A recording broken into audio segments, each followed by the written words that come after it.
Muy buenos días a todos. J.A. del Río agradece su participación en este webinar Checklist para un cierre fiscal exitoso. El día de hoy nos acompaña Lucía Vargas, socia de impuestos en nuestra oficina de Costa Rica. Bienvenida, Lucía. Lucía es licenciada en Administración de Empresas con especialización en Contaduría Pública por la Universidad de San José. Cuenta con 2 maestrías, una en Asesoría Fiscal por la Universidad para la Cooperación Internacional de Costa Rica y otra en Fiscalidad Internacional por la Universidad de La Rioja, en España. Con más de 17 años de experiencia, Lucía ha trabajado en diversos sectores, incluidos turismo, energía, construcción, inmobiliario, servicios, retail y manufactura, entre otros, brindando servicios de consultoría en impuestos tanto locales como internacionales y ayudando a clientes a minimizar el riesgo de tributación y maximizar sus oportunidades de ahorro. Actualmente, Lucía funge como socio de impuestos, contabilidad y finanzas para J.A. del Río en nuestra oficina de Costa Rica. Bienvenida, Lucía. Muchas gracias, Dulce. Un placer estar con ustedes una vez más el día de hoy en este webinar, en donde vamos a comentar de manera muy práctica. La intención es que el webinar de hoy sea puntual y al grano en cosas que no debemos olvidar, sí o sí tenemos que considerar, y en cosas que también es importante saber para aprovecharlos para tener una optimización de la carga tributaria respecto al impuesto sobre la renta que se tendrá que declarar y pagar el próximo 15 de marzo. Esta es nuestra agenda. Son 8 puntos. Vamos a comenzar hablando primero de qué es lo no negociable, o sea, qué no puede faltar. Después comentaremos un poquito respecto de la última reforma a la ley de renta, sobre todo en cuanto al principio de territorialidad. Luego vamos a ver, como dicen, la letra pequeña, cuando en los contratos traen la letra pequeña, esa letra pequeña de los conceptos de renta bruta y renta neta, cuidados que hay que tener ahí. Ya después vamos a soplarles tips de optimización del impuesto sobre la renta. Vamos a comentar algunas consideraciones que hay que tener en temas de gasto, ¿verdad? Que no debemos olvidar. Hay algunas limitaciones y algunos cuidados de documentación de que tal vez creemos que estamos teniendo derecho de deducción del gasto y no es tan así, porque falta algo. Vamos a ver rápidamente un ejemplo de conciliación fiscal y terminaremos repasando cuáles son las tarifas que aplican según sea su tipo y tamaño de negocio, cerrando con una sección de conclusiones y recomendaciones. Vamos a ver qué es lo no negociable en el cierre fiscal 2024.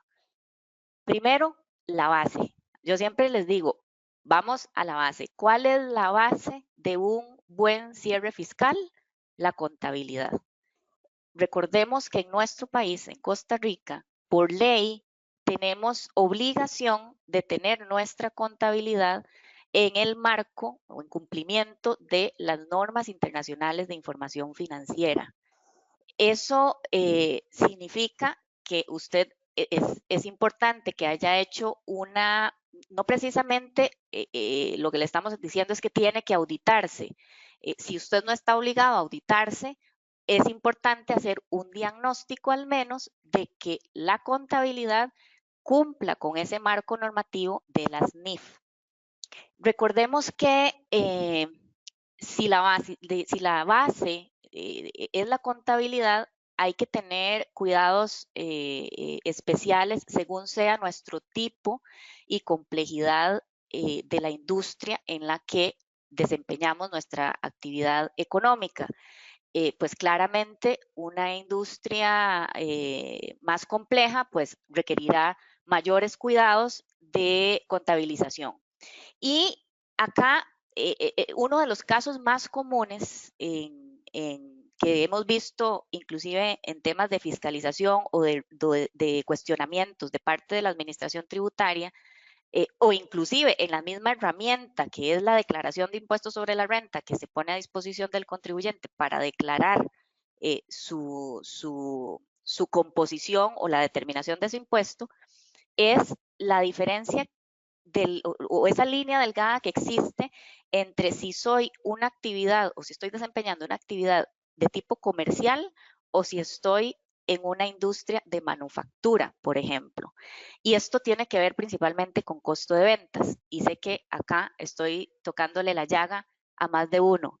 Resulta que cuando estoy en la industria comercial, no estoy obligado a desglosar, como decimos los contadores, la fórmula de determinación del costo de ventas, aquella donde desglosamos el inventario inicial más las compras menos el inventario final, igual a costo de ventas. Mientras que si soy una industria manufacturera, sí que tengo esa obligación.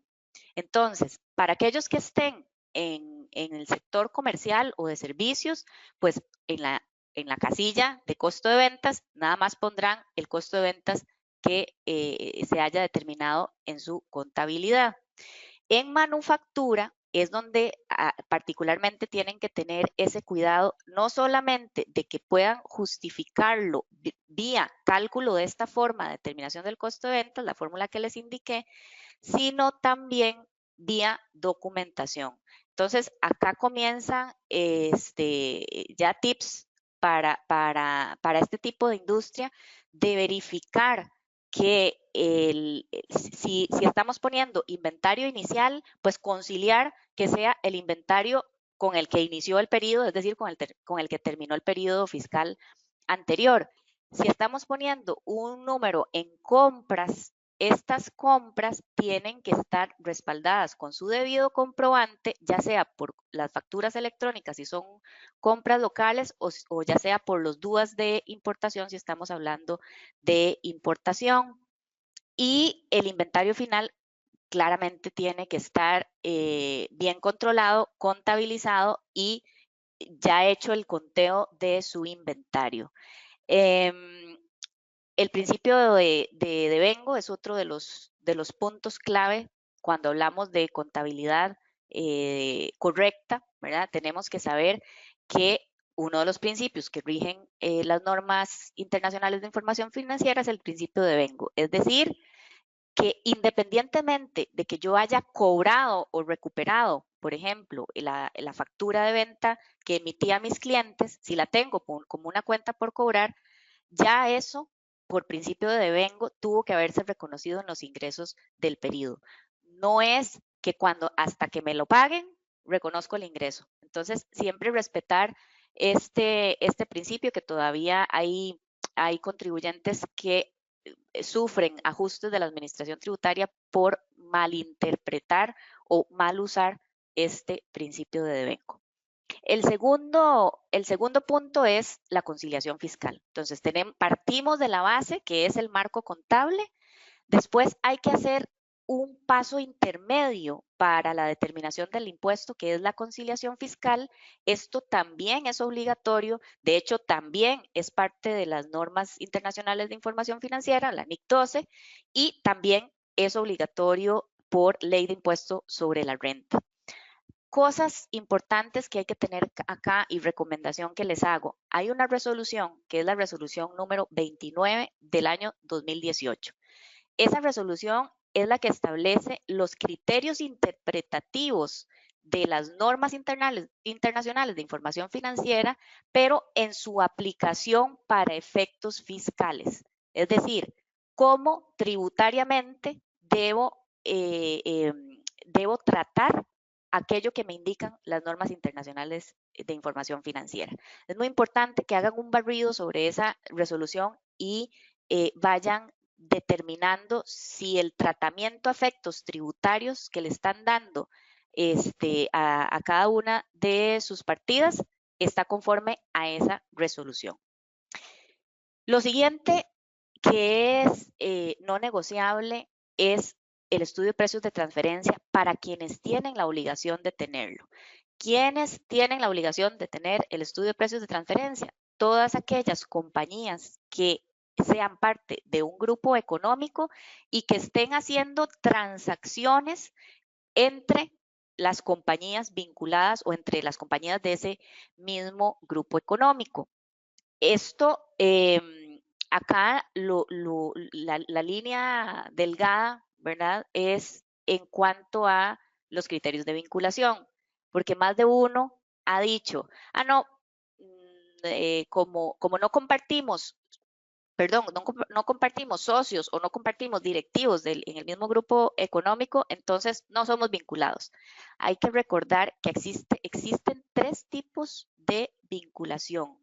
Una, efectivamente, es la vinculación jurídica, que es esta, cuando se comparten socios o miembros directivos de dos o más empresas, ahí somos vinculados. La otra, el otro tipo de vinculación es la vinculación económica. Y esto es, si yo tengo un solo proveedor, que a ese le compro el 100% de mi materia prima pues, de lo que necesito para yo ejercer mi actividad, es un solo proveedor, hay un acuerdo de exclusividad y el solo hecho de tener ese acuerdo de exclusividad me hace vinculado con ese proveedor. Lo mismo pasa si es del otro lado, si lo que tengo es un solo cliente al que le vendo todos mis bienes o todos mis servicios, eso también es una vinculación de tipo económica, sin necesidad de que haya una vinculación de carácter societario. Y el otro tipo de vinculación que es importante tener en radar es la vinculación presunta. Y esto es, puedo estar haciendo transacciones con una empresa en otro país con la que no tengo, como decimos aquí, ni vela en el entierro, ¿verdad? No tengo en principio ninguna relación. Pero si esa empresa está en una jurisdicción que ha sido considerada como no cooperante, entonces eso ya me hace vinculado de esa empresa. Entonces, es por eso que es muy importante que con el experto tributario se acompañen para validar los tipos de transacciones que están manejando con empresas, ya sea que ustedes sepan que son vinculadas o que tengan cierta duda de si hay vinculación o no, para ir descartando que se esté, o más bien ir validando que se esté considerando todas esas transacciones a efectos del estudio de precios de transferencia. En la vida práctica y legal, cualquier ajuste de precios de transferencia que tenga una incidencia negativa para el fisco tiene que ajustarse en la conciliación fiscal. ¿A qué me refiero cuando digo que debe estrictamente de tener una incidencia negativa? Pues que estemos afectando negativamente al fisco. Es decir, si el ajuste de precios de transferencia resultara en la determinación de un ingreso gravable o un gasto no deducible, esos son los ajustes que tienen que reportarse vía conciliación fiscal, no vía contable. O sea, no es que como resultado del estudio tengo que pasar un menor gasto, es decir, hacer gastos no deducibles, entonces voy y ajusto mi contabilidad y elimino gastos. No, ni tampoco si lo que resulta del estudio es un ingreso gravable mayor al que tengo en la contabilidad, tampoco es que voy a ir a contabilizar el ingreso gravable. Estos son ajustes que se hacen exclusivamente vía conciliación fiscal. Eso respecto del estudio de precios de transferencia. Recuerden que la semana pasada salió una resolución, un proyecto de consulta de una resolución para, oyéndose ya pasos de gigante en cuanto a la declaración de precios de transferencia que será obligatoria para únicamente 3 tipos de contribuyentes. Los grandes contribuyentes, las zonas francas y las empresas que realicen transacciones, ya sean individuales o conjuntas, por montos mayores a 1,000 salarios base, que son alrededor de 460 millones de colones. Esos son los que serían obligados a hacer la declaración de precios de transferencia. Como anuncio, el día de ayer, ya salió una modificación de esa primera versión de la resolución. Hubo cambios cambios más que todo en la forma en la que se estructura la declaración y algunos detalles, por ejemplo, de fecha de inicio de explotación de un intangible y fecha de finalización de explotación de un intangible. Ese tipo de detalles fueron los que cambiaron en la versión que se publicó el día de ayer y que por tanto el plazo para consulta pública cuenta a partir del día de ayer. Ahí vamos en ese viacrucis. Finalmente, el otro aspecto no negociable para quienes tengan esta obligación es tener sus estados financieros auditados. ¿Quiénes son los que tienen esta obligación? Los grandes contribuyentes nacionales que vayan a declarar una pérdida fiscal o impuesto cero. Este tipo de contribuyentes tiene que ya estar pensando y ejecutando su auditoría de los estados financieros, porque el plazo para entregarle esto a la administración tributaria es al 31 de marzo de este año. O sea, no más 15 días después de presentar la declaración, tienen que entregar no solamente sus estados financieros auditados, sino también la conciliación fiscal.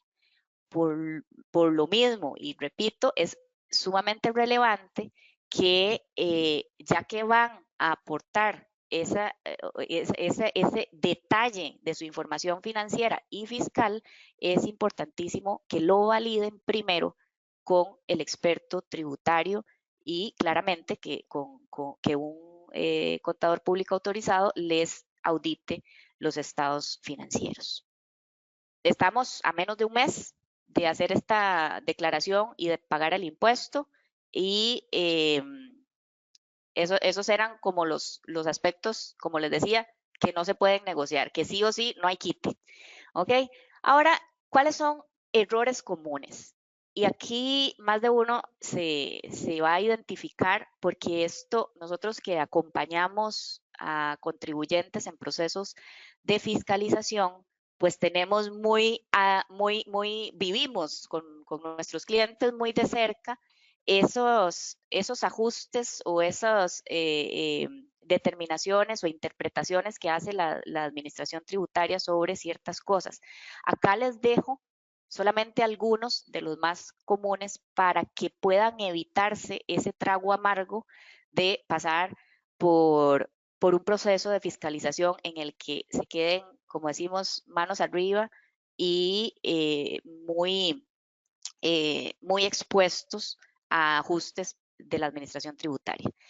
El primer consejo para evitar estos errores es gestionar su mapa de riesgos. Todas las empresas, grandes, medianas o pequeñas, deben tener un mapa de riesgos. ¿Qué es un mapa de riesgos? Pues la identificación de las áreas y los temas en los que están mayormente expuestos a un riesgo de que el día de mañana, si llega la administración tributaria, va probablemente a hacer ajustes en esas áreas.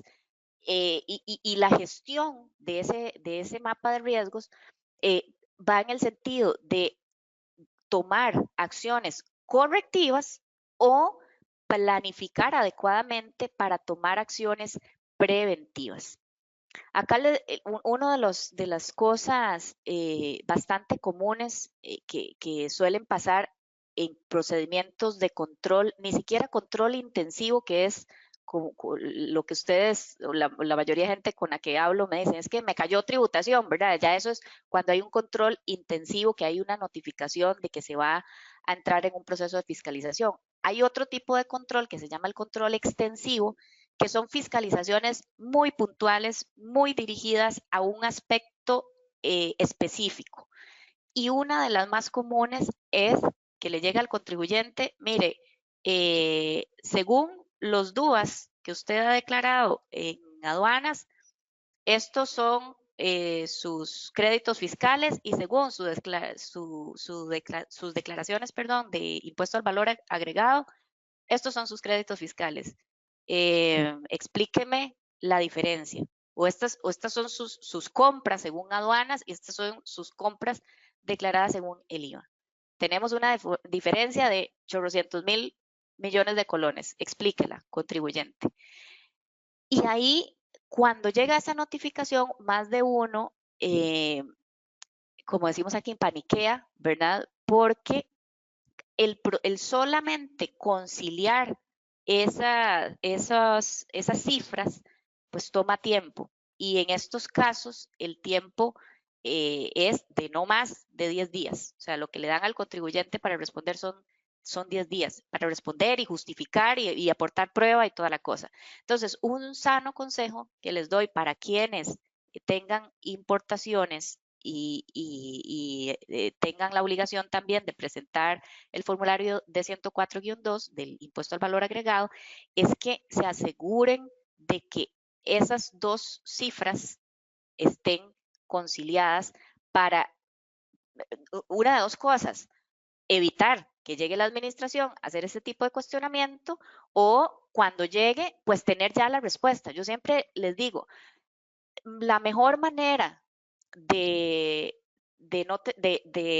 enfrentar un problema es no tenerlo, ¿verdad? Y esto me lo decía siempre un amigo catalán que es sabio. La mejor manera de enfrentar un problema es no tenerlo. Entonces, si ustedes saben que son vulnerables a este tipo de ajustes, prepárense, anticípense a la visita del auditor y preparen la respuesta de una vez. Si ya saben que es un área de foco en donde los auditores fiscales ponen el ojo.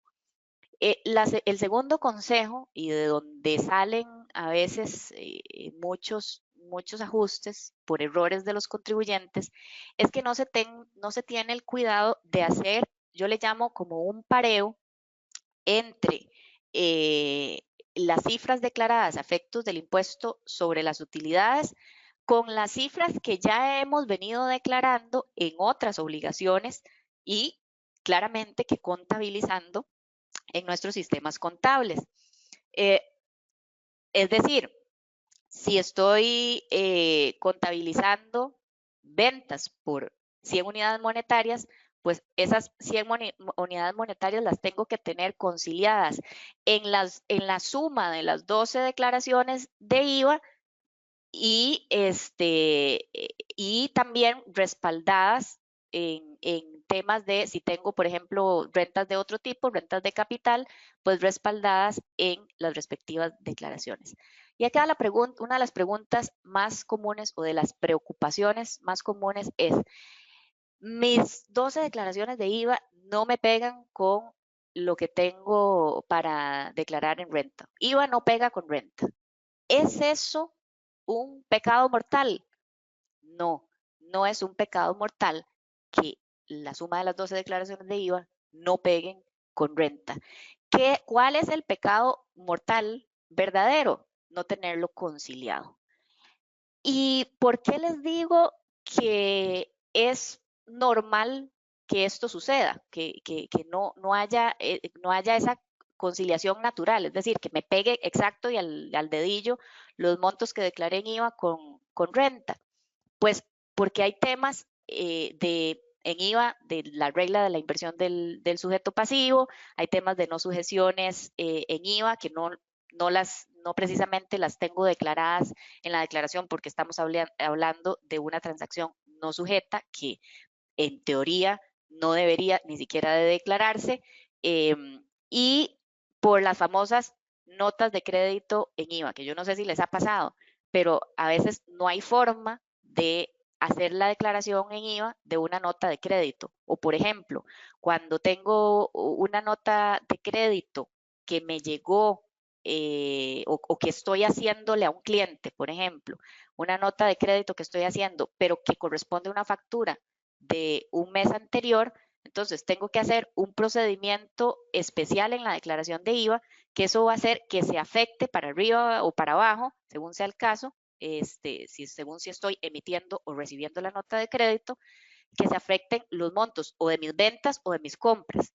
Y todo bien si esto pasa dentro del año calendario o del periodo fiscal. El tema es cuando hay brincos en las notas de crédito emitidas o recibidas en esa transición de periodo fiscal de renta. Entonces, son cosas que ahora, diciéndolo rápidamente, tal vez cuesta un poco agarrarle el toque, pero lo que quiero es que ustedes sepan que no es pecado que IVA no concilie con renta, que lo que hay que hacer es nuevamente anticiparse al cuestionamiento del auditor y tener conciliadas las justificaciones de por qué no está pegando IVA con renta. El otro punto, y que es también un error común y hay formas de evitarlo, es en cuanto a la gestión de los saldos a favor. Acá recordemos que a mucha gente se le olvida que hizo pagos parciales del impuesto sobre la renta. Número uno, recordemos que los pagos parciales son obligatorios, no son opcionales para todos los contribuyentes, con excepciones de gente que está en la industria de agricultura, por ejemplo, y algunas excepciones, pero en términos generales todos estamos obligados a hacer los pagos parciales. ¿Qué pasa si no los hago? Pues me calculan intereses y esos intereses los va contabilizando la administración tributaria en su sistema de información y sin darme cuenta yo, cuando pago impuestos, esos pagos me los aplican primero a las deudas más viejas y las deudas por intereses y después al pago de los impuestos. Entonces, cuidado con las bolas de nieve que se pueden estar generando ahí por el no pago de los pagos parciales. Pero bueno, hablando de saldos a favor, número uno, no olviden que los pagos parciales es una deducción. Cuando ustedes determinan impuestos sobre la renta del periodo es 100 y hice pagos parciales por 50, pues el impuesto sobre la renta que tengo que pagar el 15 de marzo no serán los 100 que determiné, sino serán los 50 que me faltan. La otra cosa es respecto de las retenciones del 2%, que estas retenciones, ojo, asegúrense de que las tengan respaldadas con el estado de cuenta del banco. Y estas retenciones, ya sea por cuando son tarjetas de crédito o las retenciones del 2% cuando le vendemos a instituciones del Estado también. Hay que tener la documentación de respaldo, porque es muy bonito poner los créditos fiscales o los adelantos de renta por este tipo de retenciones, pero si llegan a pedirme la documentación de respaldo y no la tengo, ahí me pueden hacer igualmente el ajuste. Recuerden que la carga de la prueba en procesos de fiscalización siempre está del lado del contribuyente. El otro punto es en cuanto a la documentación. Es algo que creo que poco a poco la mayoría de contribuyentes van tomando conciencia de esto, pero todavía no hay ese nivel de conciencia, por lo menos que a mí me gustaría que se tuviera. De gastos particularmente, hay gastos que son reales, que de verdad ocurrieron, que corresponden al giro de negocio, pero que si no están respaldados con la documentación adecuada, pues la administración está facultada para ajustarlos. En términos generales, recordemos que el gasto tiene que cumplir la característica de ser absolutamente necesario, relacionado con el giro de negocio. Tiene que ser algo que verdaderamente yo vaya a utilizar, a requerir para desempeñar mi actividad económica. Algunos de los ejemplos de ajustes que viene haciendo la administración es, por ejemplo, en temas de viáticos. En temas de viáticos, bueno, que tenemos la política de pagar o reconocer kilometraje a los empleados. Y entonces, ¿cómo hago si no tengo propiamente una factura electrónica por el kilometraje que le reconozco a los empleados? Y el riesgo de que entonces me digan, si es que la empresa les da un monto fijo, el riesgo estará en que esto se considere más bien como una parte del salario del trabajador. Pues hay formas de hacer que este gasto por viáticos se esté respaldado con comprobantes y puedan ser deducibles. Por ejemplo, si ustedes tienen la política de pagar kilometraje, la recomendación sería calcule según su tabla de la Contraloría el monto que se le debe reconocer al empleado por kilometraje y una vez determinado ese monto, pida a los trabajadores de la empresa que por ese monto traigan las facturas, por ejemplo, de la gasolinera, ¿verdad? Entonces, ahí van a tener un gasto por kilometraje, pero respaldado como que si fuera un gasto de combustible y que va a estar respaldado por un comprobante electrónico. Tip. Dietas. El cuidado que hay que tener con las dietas es respecto de redundancias funcionales. El gerente financiero, que es también miembro de junta directiva o de alguno de los consejos asesores de la junta directiva, y que diga que recibe una dieta por ir a exponer los estados financieros de la empresa, eso se llama duplicidad funcional. Y eso en una auditoría de la administración tributaria se lo van a desconocer, le van a desconocer el gasto por dietas. Y además de desconocerle el gasto por dietas, se lo van a recalificar como salario de ese gerente financiero, teniendo las consecuencias en todas las aristas de Caja Costarricense de Seguro Social e impuesto al salario. Entonces, cuidar que si estamos pagando dietas no haya duplicidad funcional entre lo que hace la persona como trabajador de la compañía y lo que hace la persona como miembro de junta directiva o de un consejo asesor. Tienen que ser montos equitativos, o sea, no puede ser que a esta persona se le pagan dietas al año por 90 millones de colones y a los otros miembros de junta directiva se les pagan 200,000 pesos. Hay que tener el cuidado de que eso sea equitativo. Esto no está escrito en la ley, pero es en la práctica lo que desde hace bastante tiempo la administración tributaria viene interpretando y ejecutando y los tribunales le han venido dando la razón. Entonces son aspectos de forma que hay que cuidar. Claramente en dietas tampoco se les olvide la documentación en actas y que quede validado que se hizo, que de verdad se sesionó, que se hizo la reunión de junta directiva y constancia de la participación de los miembros de la junta directiva. El otro tema que viene siendo muy común y ya son temas un poco más gruesos y complejos, que es cuando los contribuyentes hacen aplicación de los convenios para evitar la doble imposición. Y acá los que son vivillos, ¿verdad?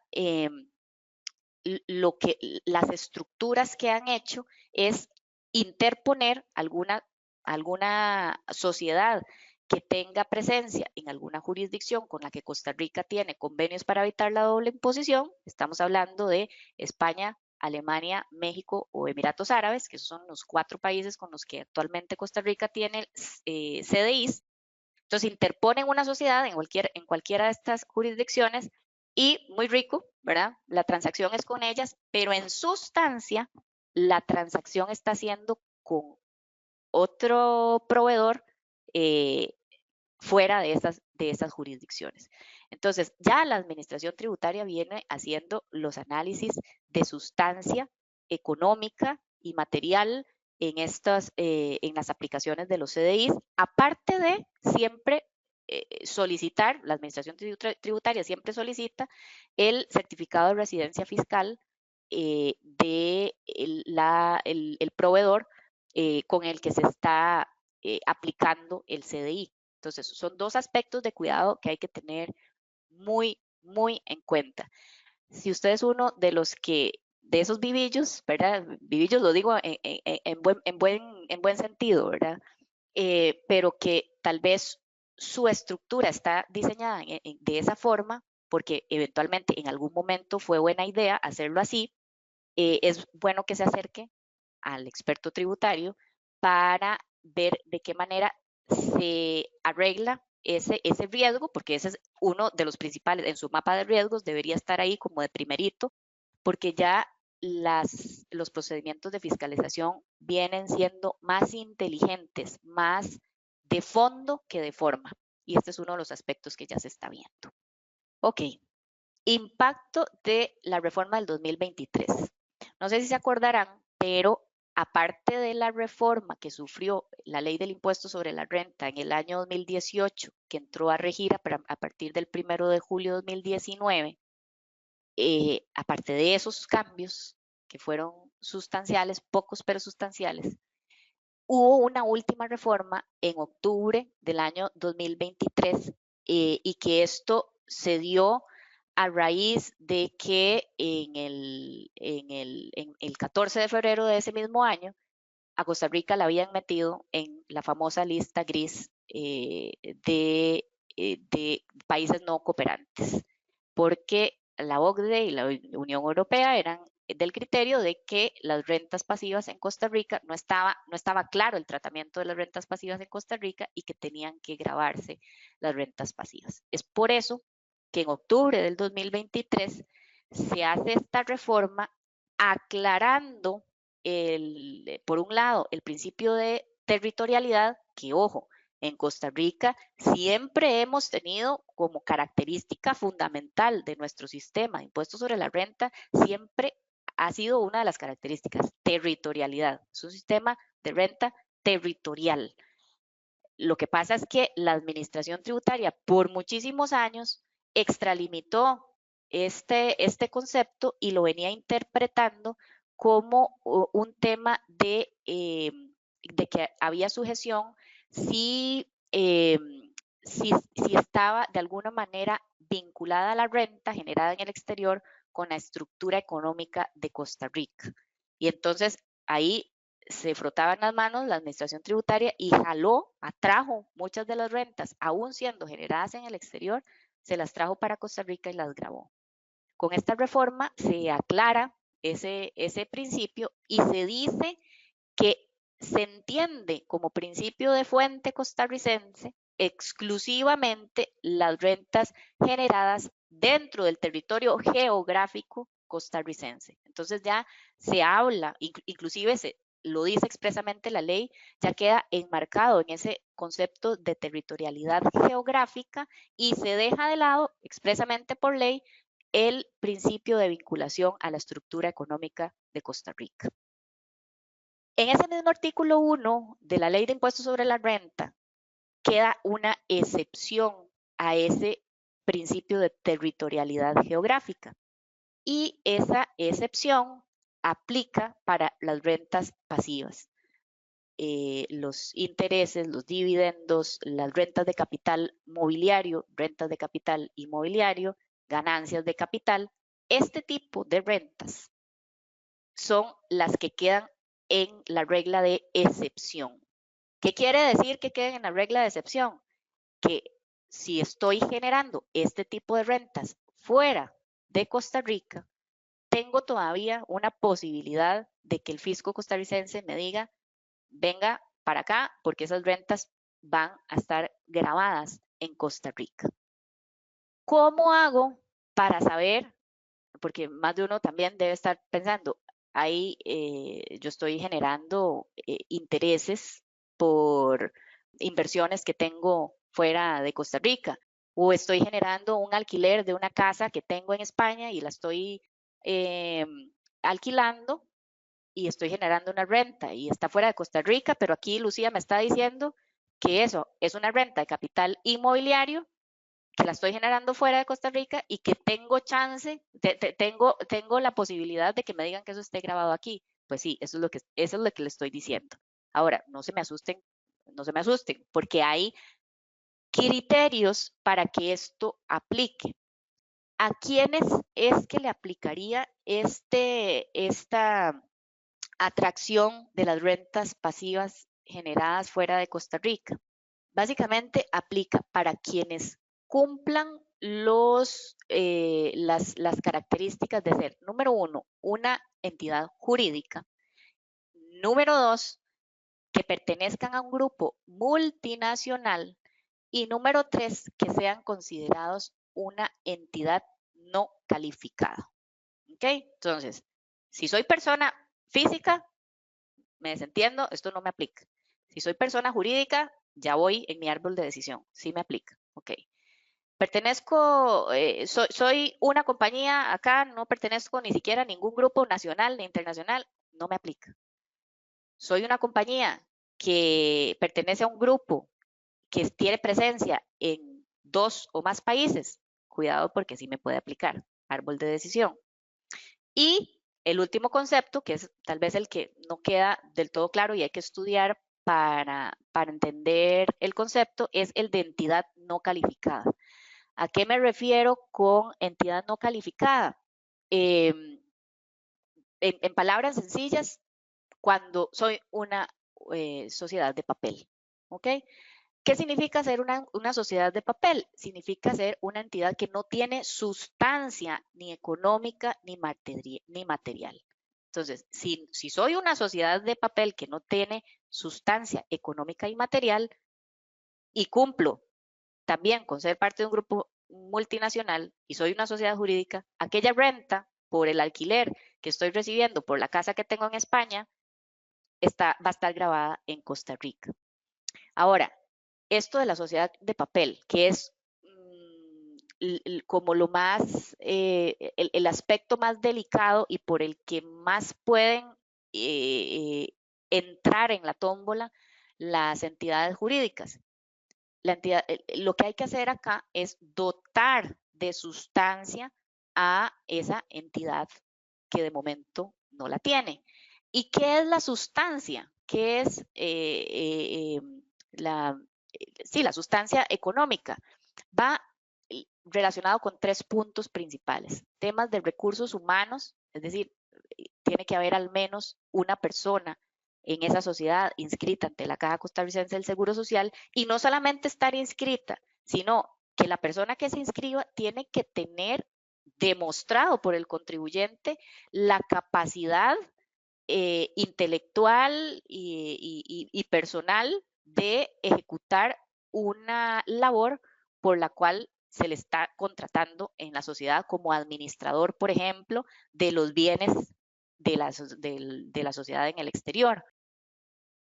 Y además de eso, además de demostrar su competencia, porque llevó cursos relacionados o tiene formación académica demostrable respecto de estas gestiones de administración, no solo eso, sino que su salario tiene que ser acorde a un profesional o a una persona con este tipo de formación. Entonces, no puede ser, o sea, por más de que ustedes digan, bueno, sí, entonces mi mamá la voy a incluir en la planilla, la caja, y la voy a reportar con un salario de 200,000 pesos. Ok, no, así no es como funciona. Tiene que ser, como les digo, cumplir esas características de coherencia en cuanto a la persona que se tiene en la planilla reportada a la caja.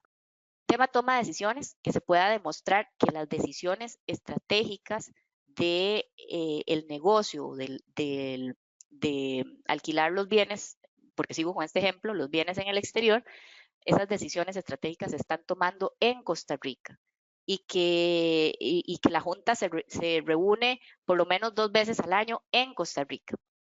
Y el otro aspecto es que se pueda demostrar que la sociedad costarricense tiene gastos o costos asociados al mantenimiento de aquellas propiedades en el exterior, ¿verdad? Porque de alguna forma hay que mantener esas propiedades allá. Eso es sustancia económica. Si no tenemos alguno de estos, pues caímos en la tómbola y nos van a grabar aquellas rentas en Costa Rica. Y aquí el detalle, se graban no al 30% del impuesto de las utilidades, sino que se graban al 15%, que es la cédula de las rentas de capital o ganancias de capital. Esto es nada más para mencionar que esto no solamente ha estado vía resolución, la resolución es la número 30 del año 2023, esto también ya hay oficios de consulta en donde la administración se ha pronunciado respecto de estos requisitos que les acabo de mencionar. Se los dejo ahí en la presentación para que consideren efectos de las interpretaciones que viene teniendo la administración. Los requisitos, lo que les hablaba de tener como mínimo un empleado reportado a la caja, de contar con un local, oficina o centro de negocios que sea propio o alquilado, contar con un consejo de administración o junta directiva y que se reúna esa junta directiva, realizar la asamblea ordinaria de accionistas por lo menos una vez al año y tener su domicilio para efectos de negocios legales y tributarios en Costa Rica. Son requisitos que deben tener en cuenta las entidades de este tipo. Llegamos a esta parte de por qué Lucía nos dijo que la renta bruta tenía letra pequeña. Muchos, cuando hablamos de renta bruta, muchos lo que piensan es renta bruta es el total de los ingresos, punto, se acabó. Ok, resulta que para determinar de forma integral el monto de la renta bruta, no solamente tengo que considerar el total de ingresos operativos, porque recuerden que cuando a partir de la reforma del 2018 se crean nuevas cédulas de impuestos sobre la renta, en rentas de capital mobiliario e inmobiliario, pues muchos dirán, los ingresos que genero en esa cédula, pues no forman parte de la renta bruta para efectos del impuesto a las utilidades. Y eso en principio viene siendo así, nada más que hay líneas delgadas que hay que cuidar. ¿Qué les quiero decir con eso? Cuando determinemos la renta bruta, tenemos que considerar como primera línea los ingresos operativos, los ingresos que recibo por hacer mi actividad económica. Cuando estoy generando rentas de capital y también rentas de utilidades, el análisis que tengo que hacer es si los bienes con los que estoy generando aquellas rentas de capital los uso también en mi actividad lucrativa, entonces las rentas pasivas o rentas de capital que estoy generando, lo que hacen es que se integran a las rentas del giro de negocio o actividad principal y se suman como renta bruta en el impuesto sobre las utilidades. Por eso es que ahí en el cuadrito lo van a ver en la última línea, es ingresos por rentas pasivas por afectación. Entonces, si a la pregunta que ustedes se tienen que hacer es los bienes con los que genero mi renta de capital, la renta de alquiler, por ejemplo, ese bien, ¿yo lo uso también en mi actividad lucrativa o solamente lo estoy usando para generar la renta de capital inmobiliario? Si la pregunta es que, si la respuesta es que también lo estoy usando en mi actividad económica, entonces ya ahí no hay una opción de tributar aquella renta de capital en utilidades, sino hay una obligación de que aquella renta de capital se integre como parte de la renta bruta y esto se termine grabando al 30%. Y ustedes dirán, ¿y qué hago con el impuesto? O sea, si vengo pagando el 15% o el 12.75 en rentas de capital inmobiliario todos los meses por ese alquiler. Bueno, eso que pagaron no es que lo pierden, lo que hace es que se les considera como un pago a cuenta del impuesto sobre las utilidades. Entonces, ya ahí tenemos un análisis que hay que hacer para integrar o sumarle a los ingresos operativos y sumarle estos otros tipos de renta. ¿Qué otras cosas debo considerar para saber que estoy determinando el total de la renta bruta? Incrementos patrimoniales no justificados. Y esto es todo un tema, ¿verdad? Y aquí, sin que tome nota el registro, ¿verdad? Y sin ser más papista que el Papa, o sea, tampoco podemos ser más papistas que el Papa. El deber ser es que si yo tengo un incremento de patrimonio y no tengo la justificación de cómo es que tengo un activo por $1.000.000 y lo que tengo en el patrimonio tiene que ser de fijo o deuda o capital, ¿verdad? ¿Qué es lo que pasa? Muchos lo que tienen es aporte extraordinario de socios y ese aporte no tiene, cuando uno les pregunta ¿de dónde está la justificación o la documentación que respalda el aporte? ¿A dónde está el comprobante en el estado de cuenta donde ingresó esa plata que que se evidencie que el socio lo aportó? No se sabe porque eso fue hace 25 millones de años y entonces nadie tiene nada. esos son incrementos de patrimonio sin justificación, que por ley, por artículo 5 de la Ley del Impuesto sobre la Renta, tienen que declararse como una renta bruta. Si usted no lo hace, lo va a hacer la administración cuando lo detecte y le va a cobrar el 30% de ese incremento patrimonio no justificado. ¿Ok? Entonces, recuerden, renta bruta no solamente es ingresos operativos, sino también rentas de capital cuando son afectas a la actividad lucrativa y incrementos patrimoniales no justificados. ¿Ok? Esto es lo que les decía antes.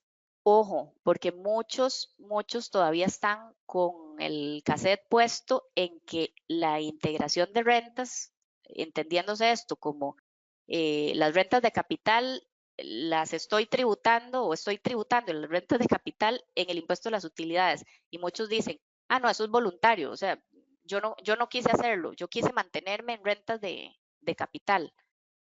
Ojo, porque no para todos es voluntario, para algunos es obligatorio. Y como les dije, cuando es obligatorio es cuando el bien que genera la renta de capital lo uso también en mi actividad lucrativa. Para que aquellas personas que voluntariamente decidieron que tributaban en rentas de utilidades las rentas de capital, porque tienen todos los comprobantes y al final les sale mejor deducir todos los gastos que tienen respaldados por comprobantes y pagar el 30% sobre eso. Perfecto, eso es voluntario. Si usted lo eligió así, lo que tiene que saber es que tiene que permanecer en ese régimen durante 5 años al menos. ¿Okay? Estos son algunos ejemplos para que se termine de entender cuándo es que tengo bienes afectos a mi actividad lucrativa. Soy una empresa que presta servicios de consultoría, ¿verdad? Pero también tengo como una actividad secundaria el arrendamiento de unos vehículos para ejecutivos. Eso es una actividad secundaria. Yo no utilizo los vehículos en mi actividad de servicios de consultoría. En ese caso, ahí no hay obligación de integración de rentas. ¿Por qué? Porque el vehículo, que es el bien que genera la renta de capital, no lo utilizo también en mi actividad de servicios de consultoría. El otro ejemplo, cuando tengo actividad económica, cría de ganado, ¿ok? Y resulta que tengo mi terreno donde tengo el ganado y el día de mañana decido vender una parte o todo el terreno donde ejercía mi actividad de cría de ganado. Ahí, como lo que es el bien, el terreno que está generando la ganancia de capital era un bien que era parte de mi actividad lucrativa, en ese momento, y ojo, estamos hablando de un terreno, que recuerden, por muchos años, venta de terreno no grabado. Ahora, esa ganancia de capital por la venta del terreno, como el terreno estaba afecto a mi actividad lucrativa, pues tendré que declarar el impuesto sobre la renta por la ganancia que genere en la venta de este terreno. Y les voy a poner un ejemplo de este es súper reciente porque fue con una reunión que tuve hace poco en un colegio y yo fui a hacer una visita a las instalaciones del colegio. Instalaciones muy bonitas, yo iba piropeando todas las instalaciones y cuando llegamos a las áreas comunes, canchas de deportes y todas estas cosas, le digo yo al señor, ay, qué bonito esto, qué felices deben estar los estudiantes de tener estas instalaciones así. Y entonces me dice, ay, sí, no, y de hecho estamos aprovechando porque entonces después de que terminan los horarios de clases, alquilamos la cancha al público en general. Y entonces, alarma, ahí le caí malísimo porque le tuve que decir, ajá, y eso, el alquiler, ¿cómo lo están tratando? Ah, no, yo presento la de 125 y todo bien. Cuando yo le dije que eso, por ser la cancha utilizada en la actividad económica de ese contribuyente y también estar recibiendo las rentas del alquiler de la cancha, estamos hablando de un bien afecto a la actividad lucrativa que tiene que declararse en renta de utilidades. Entonces, ahí les dejo esos ejemplos para que se aclare el concepto y lo puedan verificar en su cierre fiscal. Renta neta, pues la renta neta es el resultado de deducir de la renta bruta, ya entendiendo el concepto de renta bruta, los costos y los gastos que cumplan con las características que les he dicho de que tienen que ser útiles, necesarios y pertinentes para producir las rentas del negocio. Obviamente tener sus comprobantes autorizados. Y comprobante autorizado es todo aquel que cumpla con la versión vigente de facturación electrónica, que aquí recuerden que hay cambios en facturación electrónica, versión 4.4, que van a empezar a regir o a ser obligatorios de implementación a partir del 1 de septiembre de este año. ¿Okay? Esos son los comprobantes autorizados y que cuando hayan tenido la obligación de hacer alguna retención por ley, pues la hayan hecho. Si no cumple con estas características, no puede ser un gasto deducible. Y por lo tanto, probablemente si lo hacen deducible, su renta neta, que es la base imponible del impuesto a las utilidades, va a estar mal determinada y se exponen entonces al riesgo de que sea la administración tributaria la que haga ajustes eventualmente en procesos de fiscalización. Oportunidades de optimización fiscal. Vean, la conciliación fiscal no es tan terrorífica como muchos piensan. A veces a muchos les da hasta perecilla les da hacer la conciliación fiscal porque lo que le dicen a uno es que, ¿para qué? Si eso lo que me va a hacer es pagar más impuesto sobre la renta, ¿verdad? No precisamente. Una conciliación fiscal bien hecha, bien aprovechada, puede generarle también oportunidades de optimización. Y acá les dejo algunas cuantas que son conductas, son prácticas que pueden implementar amparados totalmente en la norma vigente, sin riesgo de que les vayan a decir, no, mire, usted no me puede pasar ese gasto como deducible. ¿Por qué? Porque está en la ley de impuestos sobre la renta y cualquiera que sepa y conozca la ley lo puede defender a capa y espada. Número 1, pueden deducirse una cantidad igual adicional a la que se pague por concepto de sueldos, sobresueldos, salarios, bonificaciones, gratificaciones, regalías, hasta los aguinaldos a personas con alguna discapacidad. Y esto acá, en la línea delgada, es que tiene que haber una certificación por parte del SENARE para validar que esa persona esté diagnosticado ya con tener alguna capacidad especial, ¿verdad? Entonces, ¿esto qué significa? Si yo le pago a esta persona un sueldo de 500,000, pues puedo deducirme también adicionalmente a los 500,000 que reporto a la caja como salario de esta persona, puedo deducirme otros 500,000 adicionales. Y no solamente lo del salario, sino lo que indica el punto 2, que es las adecuaciones al puesto de trabajo de esta persona, ya sea en su puesto de trabajo o en el entorno para que esa persona pueda, pues, moverse bien en las instalaciones de la empresa. Esas adecuaciones también son, las puedo deducir como, valga la redundancia, deducciones en la base, deducciones a la renta bruta adicionales a las que contablemente tengo ya registradas. El punto 3, cuando en un periodo fiscal una empresa obtenga pérdidas, esta deducción podrá hacerse en los siguientes 3 periodos. Y aquí, ojo al Cristo. Los que en periodo 2024 vayan a amortizar pérdidas fiscales de años anteriores, tengan el cuidado de que en el año en el que se generó la pérdida hayan contabilizado el impuesto de renta diferido.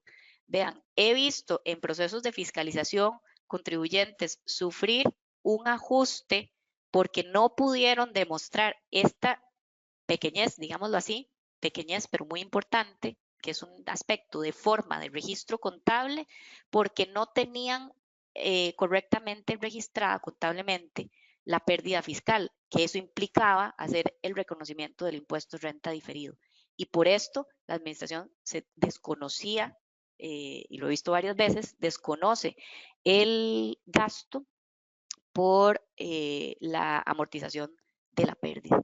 Entonces, si han tenido pérdidas, asegúrense, vayan a revisar que tengan contabilizado el impuesto de renta diferido y aprovechen la amortización de ese gasto. Pueden hacerlo, amortizarlo todo el gasto de la pérdida que generaron en periodos anteriores, todo el 100% en este periodo, o pueden decidir hacerlo parcialmente. Un poquito van a compensarlo con el impuesto que les dé este año y el otro poquito el otro año y el otro poquito el siguiente y ya no más. O sea, ahí eso sí tienen que saberlo. Son solamente 3 periodos los que se autorizan para amortizar la pérdida fiscal.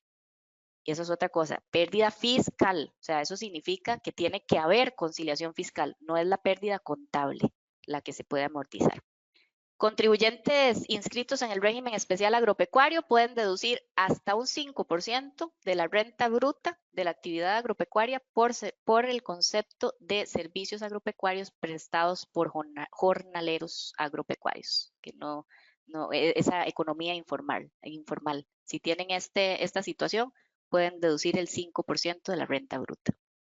Indemnizaciones, prestaciones y jubilaciones, limitado su monto al triple del mínimo establecido en el Código de Trabajo. Es decir, si yo pago, liquido a mi personal, le pago la cesantía anualmente, tengo esa política, pues puedo deducir hasta 3 veces el monto pagado por el concepto de estas indemnizaciones o prestaciones o las jubilaciones. Las nuevas contrataciones, oigan, este es importante. Si en la empresa tengo, en el periodo fiscal 2024, he contratado personas con edades de 45 años o más, entonces esto me va a representar un crédito fiscal. Y ese crédito fiscal es el 5% si esas personas contratadas en 2024 representan el 10% de la planilla reportada a la caja, o el 7% si representan el 20% de la planilla contratada a la caja. Esto es algo también que es importante que revisen. Aquí el tema es que tienen que ser nuevas contrataciones, o sea, las contrataciones tienen que haberse dado en el periodo fiscal 2024. ¿Ok? Y estas otras dos son de quirófano, ¿verdad? Aquellas eran dele, ¿verdad? Dele sin miedo. Estas son de quirófano, a veces no hay que jugar con fuego, ¿verdad? Saber que en Costa Rica tenemos regímenes especiales de zonas francas, que Costa Rica por su posición geográfica últimamente viene considerándose como un hub de operaciones de empresas regionales y la mayoría se están inscribiendo en régimen de zonas francas. Eso es posible, pero no es para todos. ¿Qué es lo recomendable acá? Si quieren aprovechar los beneficios que un régimen como este trae al país, es muy conveniente hacer el análisis de viabilidad. No se aventuren a solicitar regímenes especiales sin antes hacer el análisis de viabilidad. Y acá también lo que se hace o lo que se habla es un tema de ir partiendo la cadena de valor, ¿verdad? Antes la práctica de planificación fiscal, entre comillas, la práctica era la misma actividad económica, quiebro la renta, ¿verdad? Parto, pero lo que parto es la renta. Entonces, al final lo que tenía es un montón de empresas, la mayoría declarando con tarifas inclusive reducidas, pero haciendo lo mismo.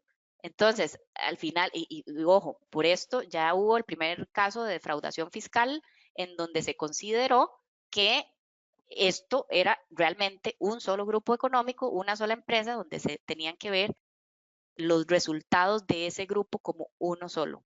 Entonces, es diferente eso a hacer una adecuada analítica de cómo partir mi cadena de valor que sea no solamente justificable en términos de motivo económico válido, ¿verdad? De por qué yo me estoy reestructurando de esa manera, sino también que sea coherente con la operación de mi negocio, que no se hagan reestructuraciones sin considerar los temas de administración propia del negocio, o sea, que tenga lógica de negocio aquello que estoy haciendo.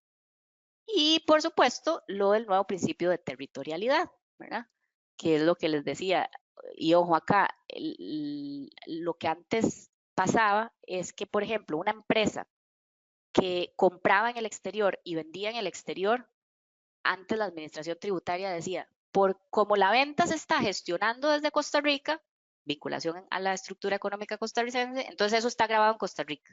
Ahora ya no hay quite. Si usted tiene esa operación de que compra en el exterior y vende en el exterior, pues puede considerar eso como una venta extraterritorial. Eso sí, si lo combina con ventas locales también, ahí lo que le recomiendo es hacer una adecuada atribución de los gastos relacionados a aquellas ventas extraterritoriales y los relacionados a las ventas locales, porque tampoco va a decir que todo es extraterritorial y que los gastos todos son deducibles también para efectos de las ventas locales. No, pues no se puede tener lo mejor de los dos mundos. En esos casos hay que hacer un procedimiento de prorrateo de los gastos, que es importante revisar. Ok, hablando de gastos, tenemos las deudas manifiestamente incobrables. Recuerden que si quiero pasar un gasto por incobrables, número uno, tiene que ser un gasto, una cuenta por cobrar comercial, no puede ser una cuenta por cobrar a relacionadas, o puede ser con relacionadas, pero de carácter comercial, ¿verdad? Y tienen que haberse agotado todas las gestiones de cobro administrativo y judicial, ¿ok? Si no, no puedo hacer ese gasto deducible. En arrendamientos acá el tip es, número uno, recuerden que hay un decreto que establece el tratamiento de los arrendamientos a efectos tributarios. Entonces, para lo que en algunos casos lo que se puede deducir es la tarifa del alquiler, así tal cual, el alquiler que me cobran son 1000 unidades monetarias, pues eso es lo que me deduzco. En otros casos, lo que se deduce se toma como derecho de deducción para efectos de renta es la cuota, en el caso de los arrendamientos financieros, la cuota pagada a la entidad arrendadora, que esa cuota tiene un elemento de amortización y un elemento de intereses.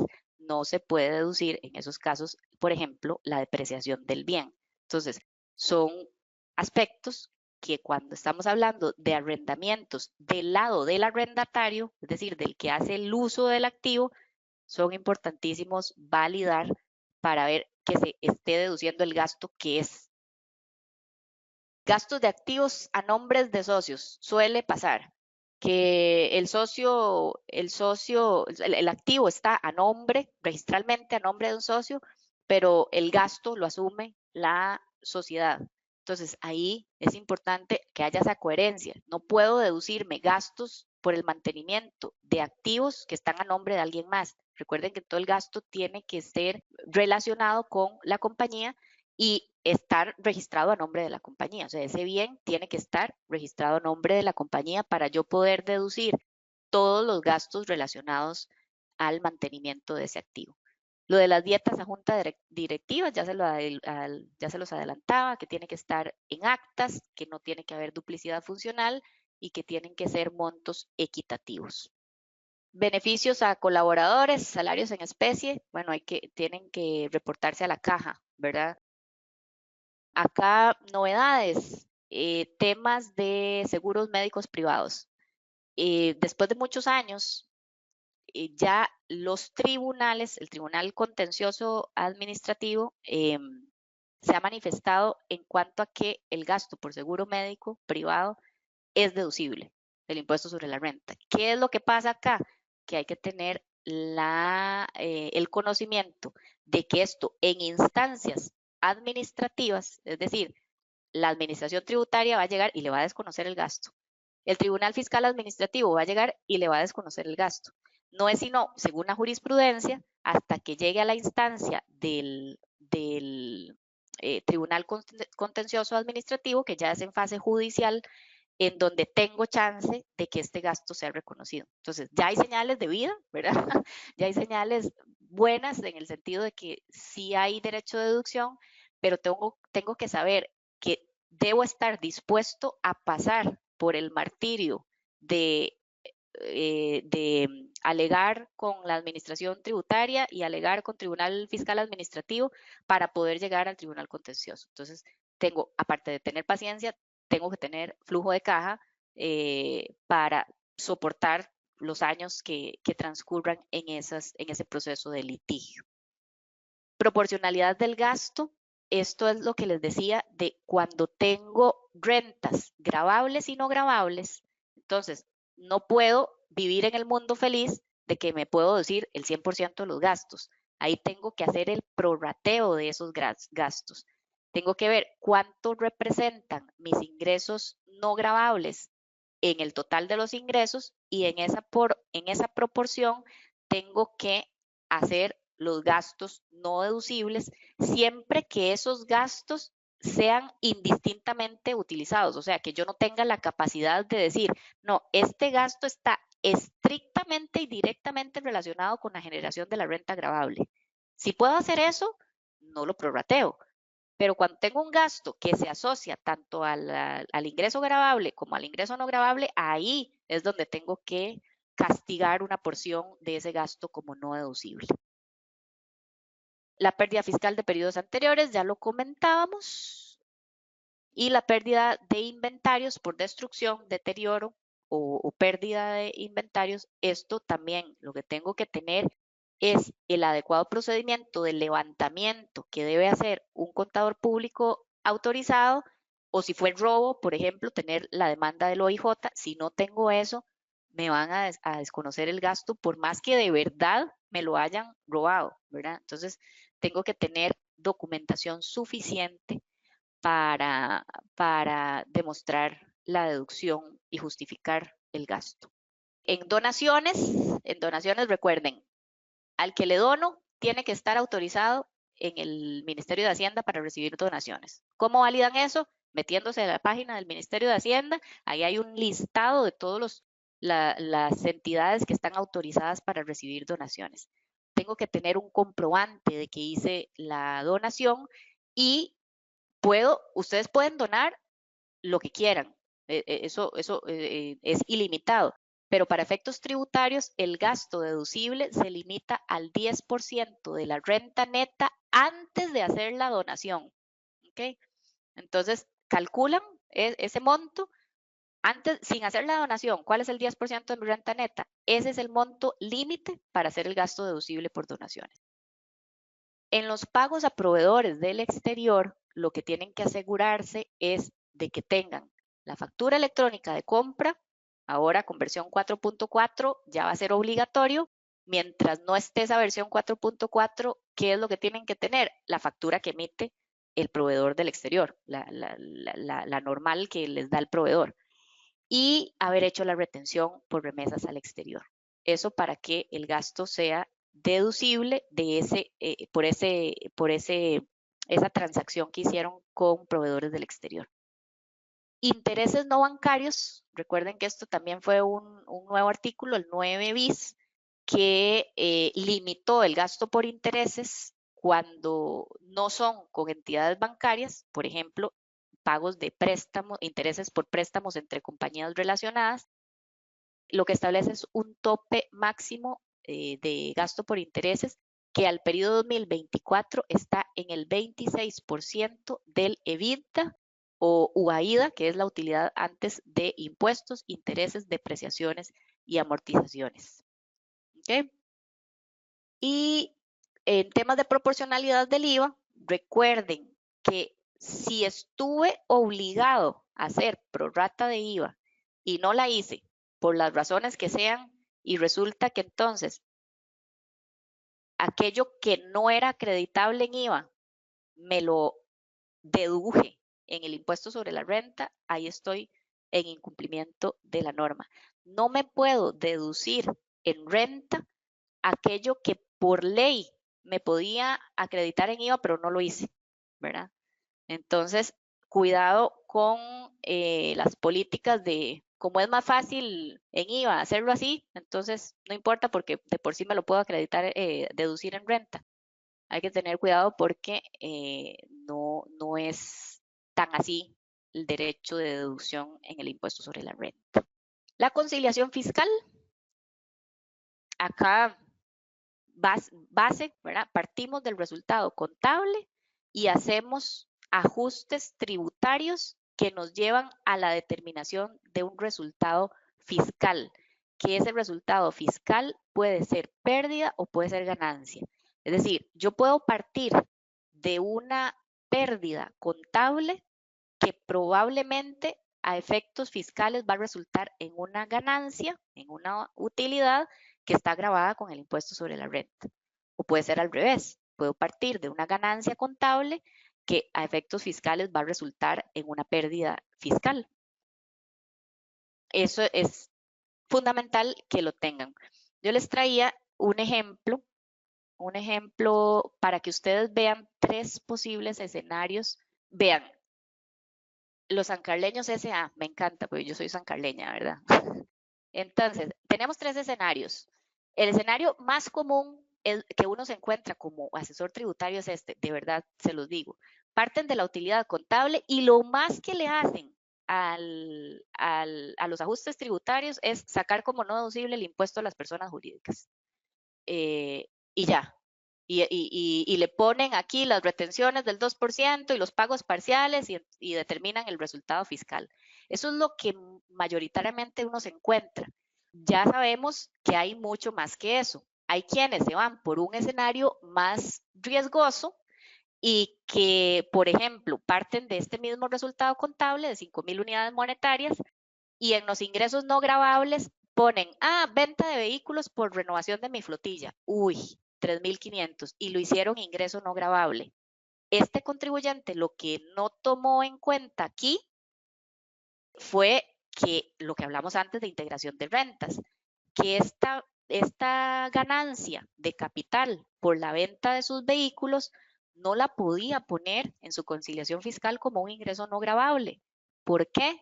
Porque esos vehículos estaban afectos a su actividad lucrativa, eran los camiones que utilizaba para repartir los productos de su distribuidora, por ejemplo.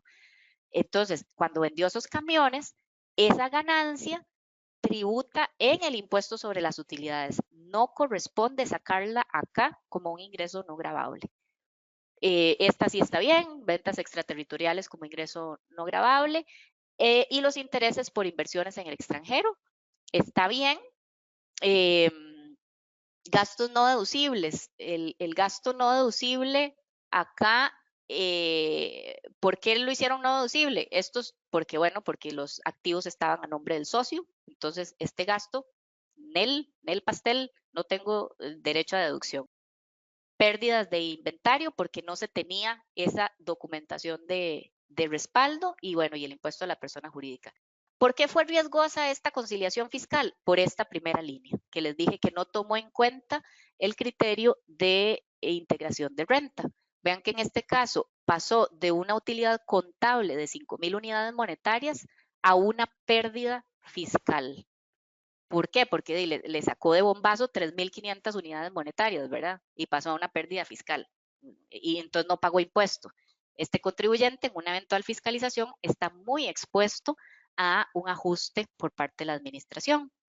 Y este último escenario es un escenario de optimización, donde vean que acá lo que el contribuyente hizo fue aprovechar como gasto deducible, que esto casi que en el 100% de las veces nosotros como asesores tributarios nunca vemos nada acá en las conciliaciones fiscales de los contribuyentes. Y son cosas que se pueden aprovechar. Lo que les decía de, mira, puedo deducir el doble o un monto adicional al salario que le pagué a la persona discapacitada. En este caso, el 10% correspondiente a las personas contratadas mayores de 45 años, o la pérdida de periodos anteriores, me la estoy amortizando acá. Ya es un escenario donde este contribuyente aprovechó cosas que la misma norma le permite para optimizar su impuesto sobre la renta. En gastos no deducibles, ¿qué sacó? Los pagos al exterior porque no le hizo las retenciones.